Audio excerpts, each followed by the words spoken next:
Well, new legislation aims to change a certain type of discipline in the classroom. Just listen to this stat. 40,000 kids across the U.S. were either strapped down or isolated inside a classroom last year. And most of those students were students with special needs. News 10's Gina Galero spoke to a mother whose children have special needs. She explains more.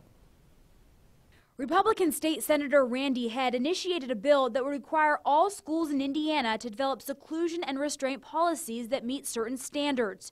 Christy Cundiff has 8 adopted children. All have special needs. This legislation hits close to home. The charter school that my daughter was attending, it was an isolation room. It was a room with one desk, blackboards, one teacher, and that's where she was left to learn.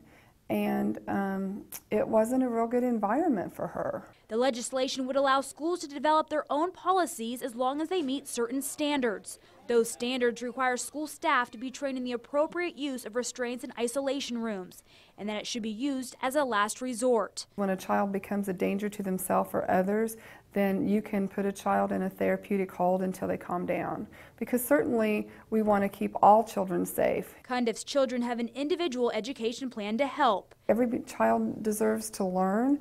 And I think that if the administrators and the teachers and the parents can work together and develop the individual education plans and the behavioral intervention plans and work together and follow those plans, it can eliminate a lot of issues. In Terre Haute, Gina Galero, News 10. The bill was scheduled for a committee meeting hearing Tuesday, but it was postponed. The legislation would apply to public, charter, and private schools. Some private and charter schools are lobbying to be excluded.